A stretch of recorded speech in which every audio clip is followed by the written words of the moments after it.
Welcome to MJ channel. இன்னைக்கு நம்ம சேனலில் வங்கிகளில் நகைக்கடன் வைக்க போகிறவங்களுக்கு ஆர்பிஐலேருந்து ஒரு முக்கியமான அறிவிப்புகள் இப்போ தெரியப்படுத்தியிருக்கிறாங்க.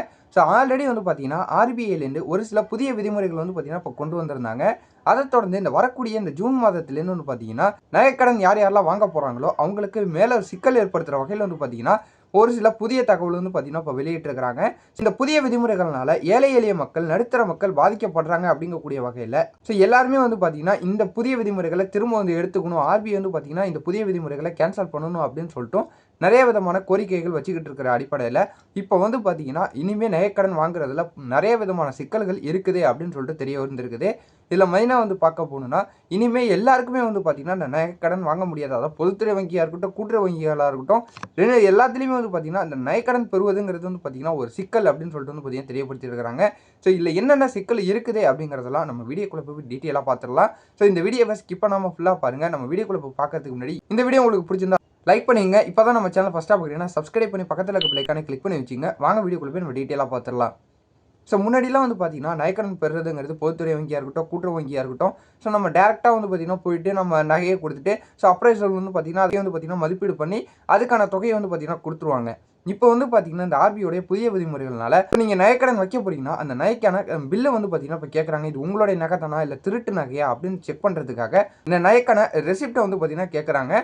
ஸோ ரெசிப்ட் பார்த்தீங்கன்னா எல்லார்ட்டையுமே இல்லாத ஒரு நிலைமை இருந்துகிட்டு இருக்கும். ஸோ அந்த நகை வாங்கி பார்த்தீங்கன்னா 10 வருஷம் இருக்கலாம், 20 வருஷம் இருக்கலாம். ஸோ பாரம்பரிய நகையை கூட இருக்கலாம். ஸோ அந்த நகைக்கு ரெசிப்ட் பார்த்தீங்கன்னா அவங்கள்ட்ட இருக்காது. ஸோ இப்போ பேங்க்கில் என்ன கேட்குறாங்கன்னா இது உங்களுக்கான ப்ரூஃப் என்ன, ஸோ இதுக்கு நீங்கள் பார்த்தீங்கன்னா ஒரு ஆதாரம் கொடுங்க அப்படின்னு சொல்லிட்டு பார்த்தீங்கன்னா கேட்கக்கூடிய நிலைமைக்கு பார்த்தீங்கன்னா இப்போ தள்ளப்பட்டிருக்கிறாங்க. ஸோ இது ஜூன் 1ஆம் தேதியிலேருந்து பார்த்தீங்கன்னா இன்னும் சிக்கலாக்கக்கூடிய வகையில் ஸோ எல்லாருக்குமே இதை அமல்படுத்துகிற மாதிரி பார்த்தீங்கன்னா அமல்படுத்த போகிறதாகவும் ஒரு புதிய தகவல் வந்துருக்குது.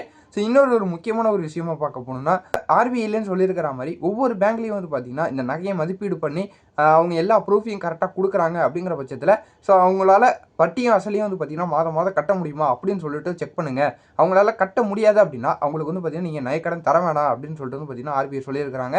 ஸோ பேங்க்கில் பார்த்தீங்கன்னா இப்போ நீங்கள் கூட்டுறவு வங்கியாக இருக்கட்டும், பொதுத்துறை வங்கிகளில் எந்த வங்கியில் போய்ட்டு நீங்கள் நகைக்கடன் வைக்கணும் அப்படின்னு சொல்லிட்டு போனால் கூட ஸோ உங்களால் அதுக்கான எலிஜிபிள் இல்லை, நீங்கள் இந்த மாதிரி மாதம் மாதம் பார்த்தீங்கன்னா வட்டி அசலை கட்ட முடியாது அப்படிங்கக்கூடிய நிலைமையில் பார்த்தீங்கன்னா பேங்க் பார்த்தீங்கன்னா உங்களுக்கு நகைக்கடன் கொடுக்கறத ரிஜெக்ட் பண்ணுறது கூட நிறைய விதமான வாய்ப்புகள் பார்த்தீங்கன்னா இருக்குது. இல்லை மெயினாக பார்க்க போகணுன்னா இந்த நகைக்கடன் யார் வைக்கிறாங்க அப்படின்னு பார்க்கும்போது ஏழை எளிய மக்களாக இருக்கட்டும், விவசாயிகளாக இருக்கட்டும், நடுத்தர மக்கள் ஏதோ ஒரு எமர்ஜென்சிக்காக பார்த்தீங்கன்னா நகைக்கடன் வச்சு பலன் பெற்றுக்கிட்டு இருக்கிறாங்க. ஸோ இப்போ பேங்க்லேருந்து பார்த்தீங்கன்னா இந்த ஒரு ரூல்ஸ் எல்லாம் கொண்டு வந்ததுனால ஷிஃப்ட் இல்லை இந்த மாதிரி பார்த்தீங்கன்னா உங்களால் மாதம் மாதம் அசலையும் வட்டியும் பார்த்தீங்கன்னா கரெக்டாக செலுத்த முடியாது, பேங்க் ரவுண்ட் செக் பண்ணுறாங்க. ஸோ உங்களால் இதெல்லாம் பார்த்தீங்கன்னா செய்ய முடியாது அப்படிங்கிறதுனால நகைக்கடன் பார்த்தீங்கன்னா கொடுக்காம உங்களோட அப்ளிகேஷனை ரிஜெக்ட் பண்ணுறதுக்கு வாய்ப்பு இருக்குது அப்படின்னு சொல்லிட்டு ஸோ இதெல்லாம் பார்த்தீங்கன்னா பொதுமக்களுக்கு பாதிப்பாக இருக்குது அப்படின்னு சொல்லிட்டு பல தரப்பில் பார்த்தீங்கன்னா இந்த ஆர்பிஐக்கு பார்த்தீங்கன்னா கோரிக்கைகள் வச்சிருக்கிறாங்க. இந்த புதிய ரூல்ஸ் எல்லாம் பார்த்தீங்கன்னா நீங்கள் திரும்ப பெறணும், இது ஏழை எளிய மக்களை பாதிக்குது அப்படின்னு சொல்லிட்டு பார்த்தீங்கன்னா தெரியப்படுத்தியிருக்கிறாங்க. ஸோ நம்ம தமிழக அரசாக இருக்கட்டும், எதிர்க்கட்சிகளாக இருக்கட்டும், எல்லாருமே பார்த்தீங்கன்னா இந்த ஆர்பிஐடைய அந்த புதிய விதிமுறைகளுக்கு மறுப்பு பார்த்தீங்கன்னா தெரிவிச்சிருக்கிற அடிப்படையில் பொதுமக்களும் பார்த்தீங்கன்னா எதிர்ப்புகள் பார்த்தீங்கன்னா தெரிவிச்சிருக்கிறாங்க.